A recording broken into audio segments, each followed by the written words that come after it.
lá quando ela tinha 3 a 7 anos, que aconteceu essa disruptura aí. A gente costuma chamar isso de disruptura do amor total, quebra. Todos os nomes envolvem o corte ali, Né? uma desconexão. E essa desconexão acontece do momento em que a pessoa se sente totalmente amada e não amada. E é a partir também dos 3 anos que a mente dela já se formou melhor, o cérebro dela, e que ela consegue entender um pouco, de ver uma coisa e interpretar por si só, mesmo que inconscientemente. Existem 3 passos para o autoconhecimento objetivo: observar, significar e escolher. E aqui neste podcast eu vou aclarar a sua visão da natureza humana, porque quando você foca na sua própria história de vida, as suas escolhas ficam objetivas, porque a grande verdade humana é a seguinte: as lutas do dia a dia passam, mas o autoconhecimento objetivo fica. Seja muito bem-vindo, muito bem-vinda a esta Conversa no Quintal. Eu sou Ailton Souza e essa Conversa no Quintal é sobre se conhecer e conhecer o ser humano onde habitamos. É sobre distinguir cada uma das incríveis conexões com pessoas ao nosso redor. Eu tenho aqui do meu lado a Vaninha, que sempre representa você, internauta, nessas nossas Conversas no Quintal. Tudo bom, Vaninha? Tudo bem, Ailton. Hoje, o tema da nossa conversa no quintal será: como e por que cheguei ao núcleo do Manual de Gente? Sobre o Manual de Gente. Um Manual de Gente, nosso curso, né? Sim. Nosso livro, Manual de Gente, que embasa todos os estudos, né, Vaninha? Esse é um assunto bem complexo, bem amplo, e que resume mais ou menos aí 25 anos, 30 anos de estudos. Sim. Então eu fiz um mapinha aqui para que eu não me perca nas explicações e que fique coerente para a pessoa. Mas antes eu queria chamar a atenção para um detalhe, que nós temos aqui agora uma separação, vamos ver se vai dar certo, né? Física aqui, um vidro, na verdade um plástico transparente, para poder a gente estar adequado aí a essa área, essa época de Covid, né? Sim, da pandemia, para que a gente né? possa estar respeitando ali as restrições como indicado, né? Com certeza. Então, vamos adiante, como eu sempre digo. Como e por que eu cheguei ao núcleo do Manual de Gente? A primeira pergunta, eu vou responder o meu porquê, Vaninha. Sim. Porque eu penso que tudo que a gente vai fazer na vida, quase sempre eu faço isso, eu não vou direto para o porquê. Eu sempre pergunto a mim mesmo as coisas por quê primeiro. Sim. Eu não vou direto para o como. O como fazer você descobre ao longo das coisas. Mas a primeira ideia é por que eu quero fazer isso. Então eu vou começar pelo porquê. Sim. Bom, um pouco foi por egoísmo meu. Eu queria me descobrir. Essa história ela começa lá atrás, e quase que inconscientemente eu me vi dentro de uma situação que eu queria me descobrir, me entender mais. Para refrescar a memória, eu já contei isso aqui uma vez, quando eu mudei de São Paulo para Minas aos 11 anos, Sim. eu fui pescar com meus pais, com meu pai no caso, e os meus tios e meu irmão e tal, e nós fomos pescar, várias pessoas ali, e nós fomos numa barragem. Essa barragem tinha de um lado a água, como é comum, e do outro lado tinha um gigante canyon, um buracão mesmo. Então, meu pai cismou de que do outro lado dessa barragem tinha um local que seria melhor para pescar. E aí a gente tem a barreira de mais ou menos 1 metro de largura de concreto, que é a própria barragem, né? E que atravessa assim, onde você pode fazer aquilo de ponte, para atravessar por sobre a barragem e ir para o outro lado. Uma barragem bem grande, né? Devia ter, acho que deve ter uns 80 a 100 metros de extensão. E lá foi eu, começando a atravessar, e depois quando chegou no meio eu congelei. E eu não sabia, mas eu tenho muita acrofobia, que é o medo de altura. Sim. E como eu não sabia nadar, eu via de um lado um perigo e via do outro o outro perigo, que era a altura, e por mais que eu quisesse, eu não consegui atravessar. Então tinha uma barra, um ferro assim de proteção, e eu me agarrei a isso e fiquei agarrado ali, não consegui sair. E eu me lembro que meu pai e meus tios começaram a me dar bronca primeiro, depois eles viram que a história era séria, e aí foram lá, me abraçaram e conseguiram me tirar dali, fazendo uma espécie de tampão com lençol, para que eu não visse o perigo que eu estava exposto, nem a altura a que eu estava exposto ali. O que é importante nessa história toda é que naquele momento eu descobri que eu tinha acrofobia. Tinha aquele medo de altura, mas na hora eu não entendi. Eu sei que eu saí dessa história toda, vários dias depois, sempre ruminando, pensando novamente sobre esse assunto e tentando entender o que tinha acontecido. E nesse entender o que tinha acontecido, eu tomei mais consciência de que tinham muitas coisas que eu vivenciava e que eu não entendia no meu animal. Eu não conseguia, às vezes, entender exatamente isso. Então, essa foi uma das experiências que marcaram a minha infância e que também moldaram muito da minha vida no sentido de apontar para um caminho de autoconhecimento, de autodescoberta. Eu vi que eu precisava entender o que aconteceu comigo para que eu pudesse reagir ou pelo menos antever alguns problemas. E esse foi um dos starts, um dos inícios que eu tive para essa história de autoconhecimento. Quando eu parti para, digamos assim, me desenvolver, a única maneira que eu sabia fazer era lendo. Então, naquela época não tinha internet, a televisão não era tão desenvolvida, você não tinha TV a cabo, essas coisas com facilidade. Então, eu via o que chegava até a minha pessoa, era o que acontecia, era, digamos assim, o que a Globo, o SBT ou outras redes queriam. A gente não assistia no horário que eu queria, o que eu queria. Então, o meu acesso a conteúdo ficou limitado a livros e revistas.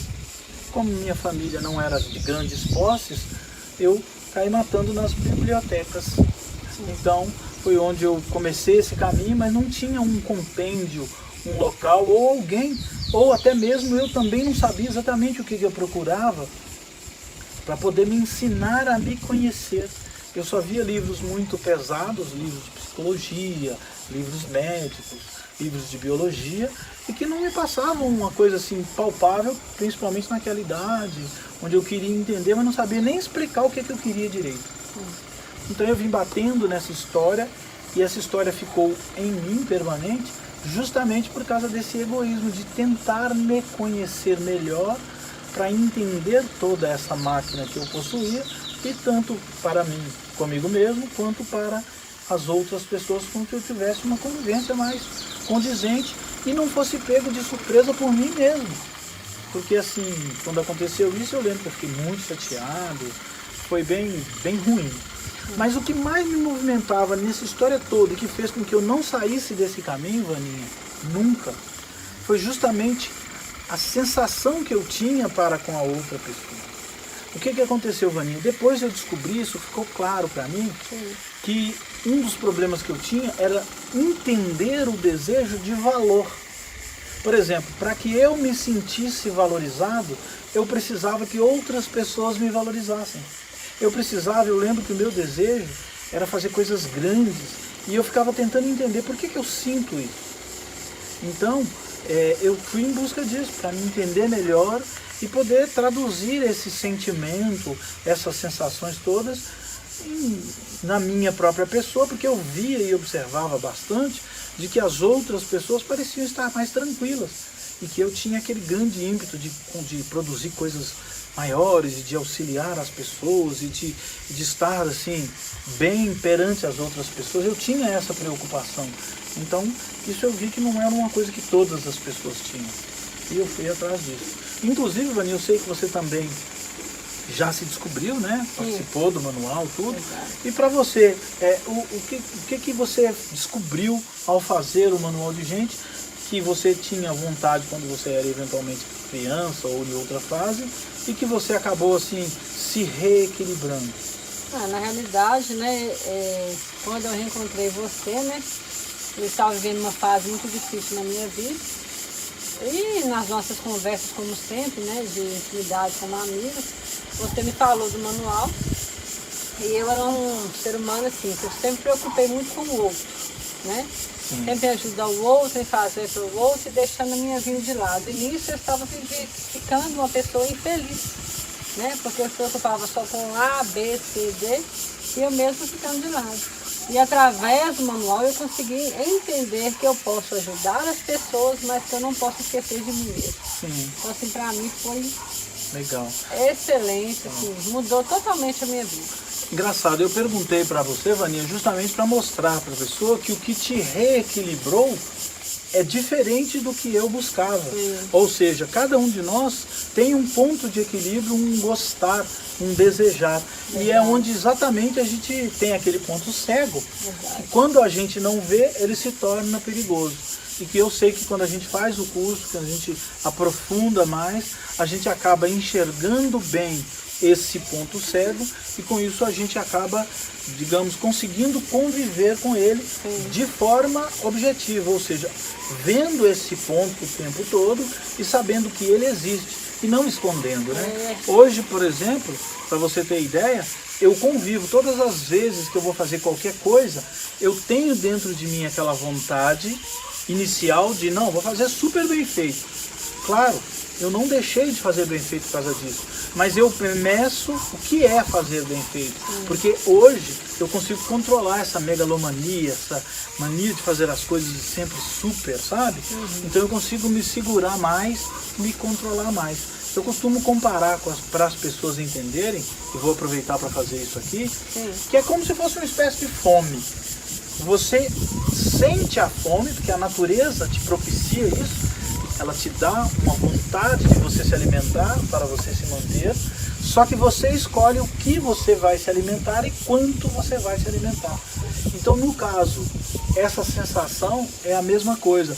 Vem a sensação em mim com a ideia de fazer alguma coisa grande, mas aí eu consigo controlar para ver quão grande essa coisa precisa ser e até onde eu posso chegar com essa coisa que eu estou fazendo. Na realidade, a gente aprende a ter um equilíbrio, né, da natureza da gente. O equilíbrio. Né? E a gente se sente mais equilibrado e acaba conseguindo tocar a vida, enxergando bem esses pontos cegos, faz com que eles não fiquem tão perigosos, né, Vaninha? Verdade. Então, é interessante que cada um saiba que existem pontos diferentes para cada pessoa. Cada pessoa de uma forma. E né? quando a gente faz isso, a gente respeita isso, a pessoa, e acaba descobrindo ela mesma qual é o ponto cego que ela tinha e onde que ela erra nessa mistura para se reequilibrar. Sim. E consegue com isso se equilibrar melhor, não é isso, Vaninha? Verdade.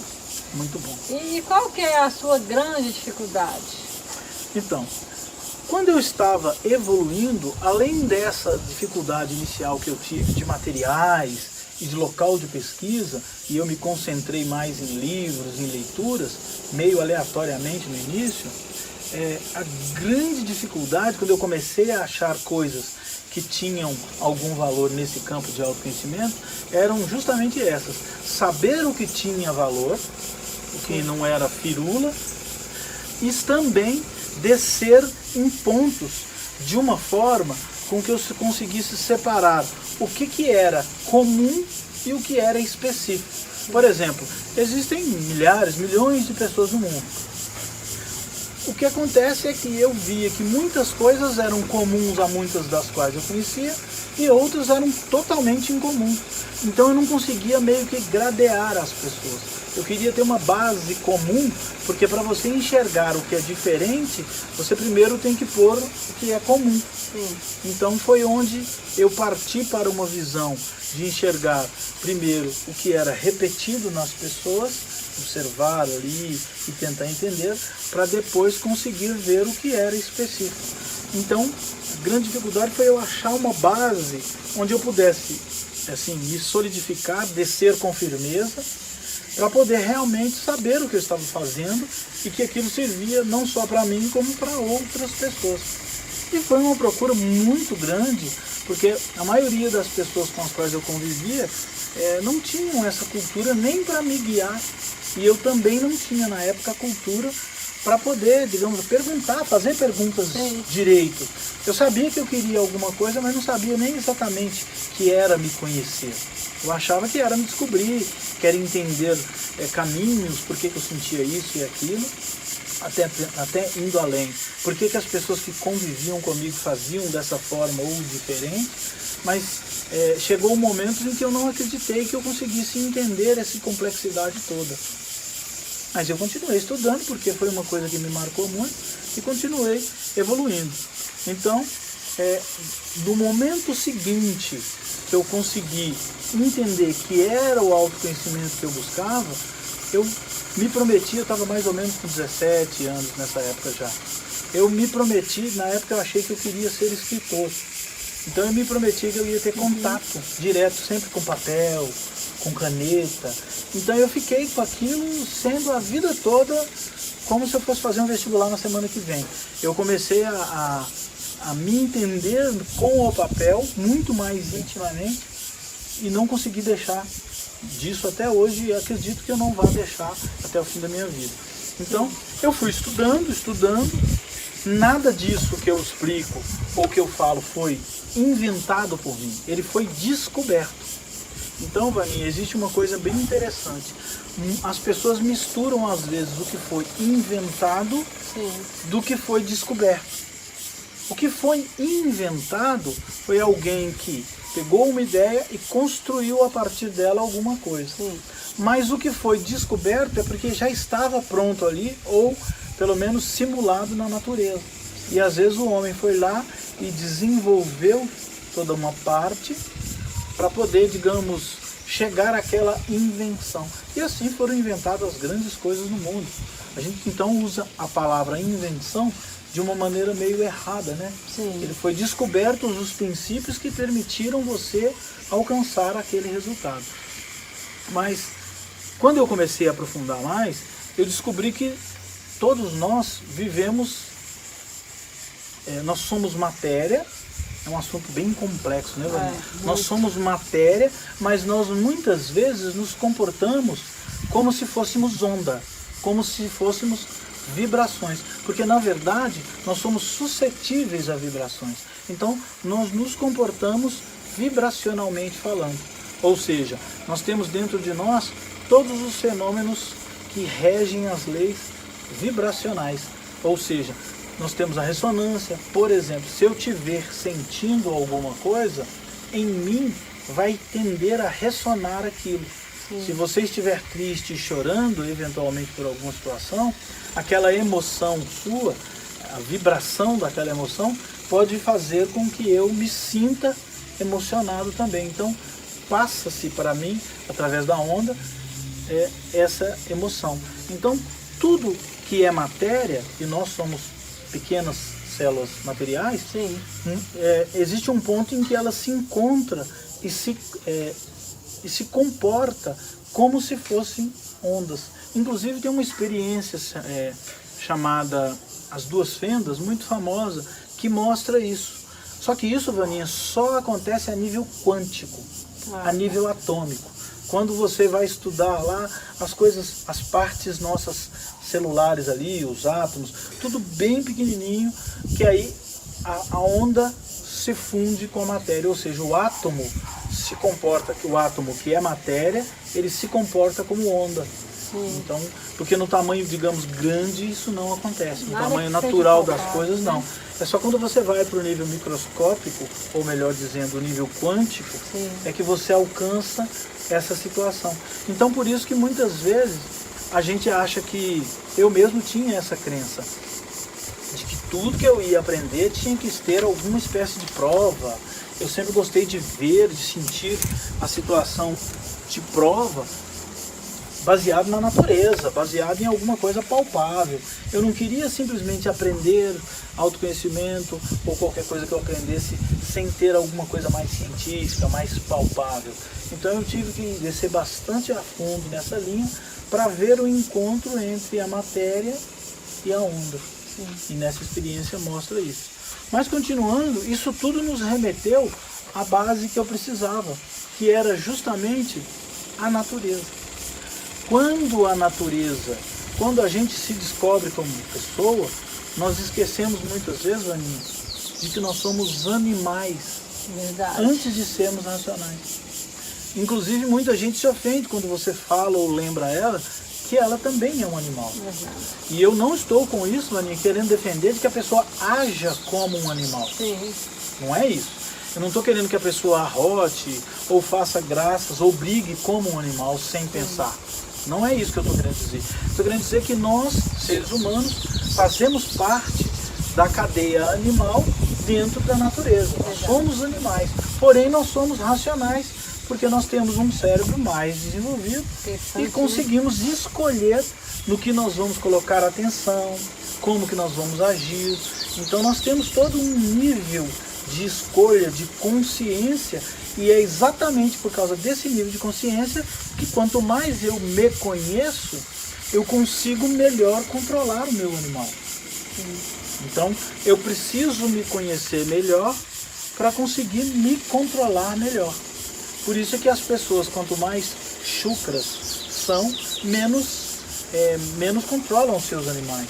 Às vezes ela fica ali cuspindo no chão, ou fazendo coisas que são convencionalmente chamadas de sem educação. Verdade. Justamente porque às vezes ela não tem um autoconhecimento, uma educação mesmo desenvolvida para viver ali em sociedade com outros seres, tanto animais quanto animais racionais, que são seres humanos. Então a ideia é que estas nossas células, quando elas são expostas à mesma natureza, elas têm comportamentos parecidos. Então vamos dar uma recapitulada para a gente alinhar o raciocínio. Nós descobrimos que nós somos feitos de pequenas células, né? E a prova disso, gente, é simples de tirar. Se você pegar uma única célula do seu corpo, Vaninho, ou de qualquer pessoa que esteja nos vendo, e levá-la no microscópio, você descesse muito a fundo, lá teria o DNA, e dentro desse DNA tem cópia de todas as células suas. Daria para identificar, ó, esta única célula é da Vaninha. E aí eu faço uma outra pergunta para você continuar nesse raciocínio. Onde começa você? Onde termina você? Nós não temos um começo e um fim, é tudo igual, é um aglomerado de células. Se eu pegar uma célula, tanto da minha pele aqui, quanto do meu braço, quanto do meu pé, vão ter características algumas diferentes, mas o núcleo é todo igual. Então nós não temos um começo e nem um fim. Então, justamente por isso, quando essas células são expostas a alguma coisa vibracional, e os sentimentos são vibrações, elas se comportam de uma determinada maneira. Então, ao longo dos estudos, Vaninha, eu descobri que quando nós viemos evoluindo como pessoas, em algum momento nós éramos expostos a um distanciamento do amor. E a maneira como nós entendemos isso fazia com que nós agíssemos de uma determinada maneira, marcando-nos para o resto da vida. E essas três interpretações, que são três, são a maneira como eu enxerguei o distanciamento do amor. Para recapitular novamente, como eu disse, esse é um assunto bastante complexo. Muito complexo. Quando a gente nasce, a gente conhece o amor verdadeiro. O maternal, né? Que é o amor de mãe, o maternal. E à medida que a gente vai se desenvolvendo, a gente vai se distanciando. Como assim? Como uma mãe nasce, naquele momento ali, fisicamente, nós cortamos, o médico vai lá e corta o cordão umbilical, fisicamente falando. Você começa a ser independente naquele momento.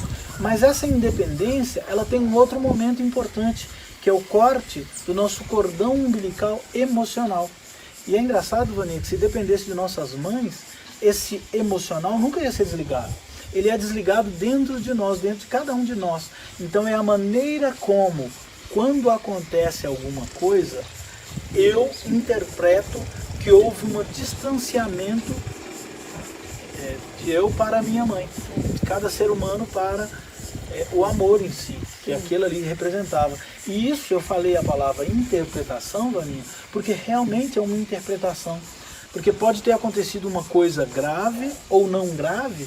Vamos supor, sua mãe foi lá atender a porta e naquele momento você se sentiu um dos três sentimentos que eu vou falar agora, que é a perda, a traição ou o não amor. São essas três bases, são esses três sentimentos, essas três interpretações de distanciamento do amor.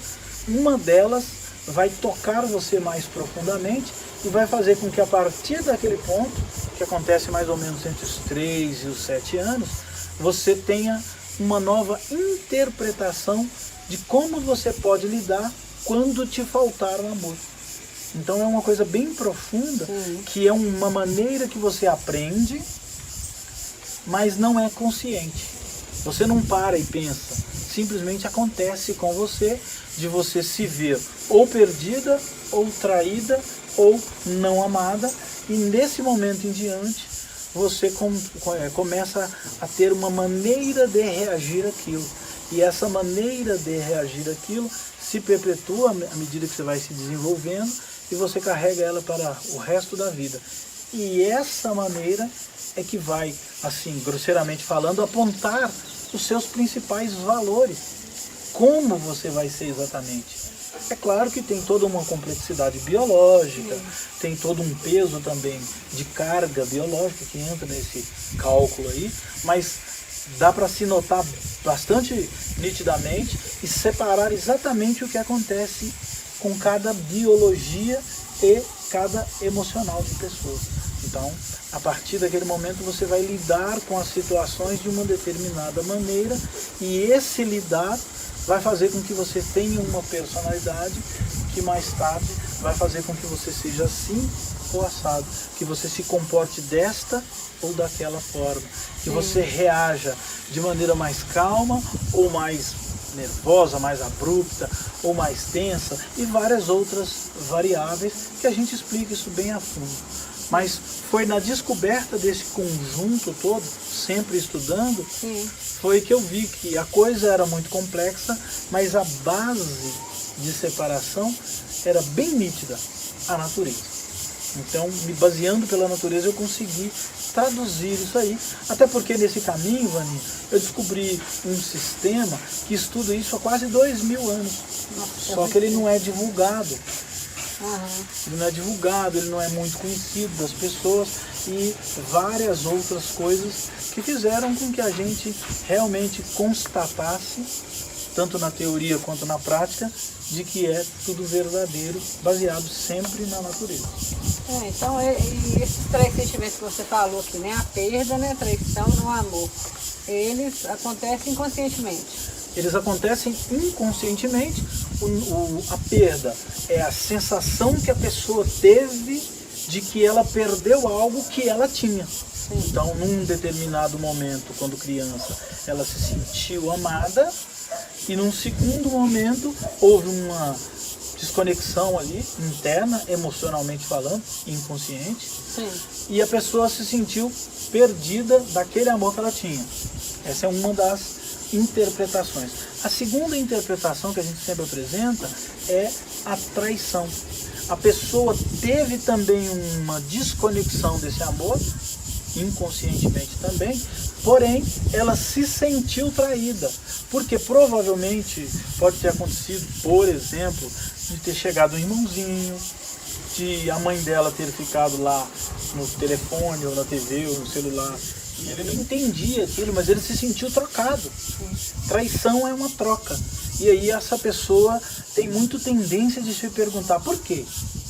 Ela tem muito tendência de ficar questionando, dependendo da biologia dela, por que disso. E a terceira interpretação, que é um sentimento também, é o não amor, é o não se sentir amada. Então a pessoa tinha um amor e agora ela não tem, mas ela não sabe exatamente o que aconteceu, e ela se volta para si no sentido de se ver como uma pessoa que não é bem quista, não é amada. E isso vai dar várias características lá adiante, de acordo também com a sua biologia, e é todo um cálculo, até um cálculo simples que é feito de acordo com as situações biológicas e emocionais dela, que vai ter um resultado que vai fazer com que a pessoa tenha determinados comportamentos, mesmo quando adulta, que estão amarrados lá na infância, lá quando ela tinha 3 a 7 anos, que aconteceu essa disruptura aí. A gente costuma chamar isso de disruptura do amor total, quebra, todos os nomes envolvem o corte ali, uma desconexão, e essa desconexão acontece do momento em que a pessoa se sente totalmente amada e não amada. E é a partir também dos 3 anos que a mente dela já se formou melhor, o cérebro dela, e que ela consegue entender um pouco de ver uma coisa e interpretar por si só, mesmo que inconscientemente. Então, a gente costuma brincar que é quando a criança, né, aprende a mentir. Quando ela é capaz de olhar um objeto e simular que é outro. Dizer assim, isso aqui é uma caneta, mas eu digo assim, isso aqui é uma garrafa. Sim. Ela brinca de que aquilo ali é uma garrafa. A partir desse momento, ela já está em condições, em algum momento desses, acontece isso. A conversa está boa, mas esse vídeo está ficando longo demais. Então, vamos parti-lo em 2. Esta é a parte 1. Já temos na nossa página do Facebook ou no nosso canal do YouTube a parte 2 com esse mesmo tema. Então, localize e assista. E também participe conosco. Mande um e-mail para eu@manualdegente.com que teremos o maior prazer em responder. Te garanto que você vai gostar também desse conteúdo. Te vejo lá na parte 2. Abraço.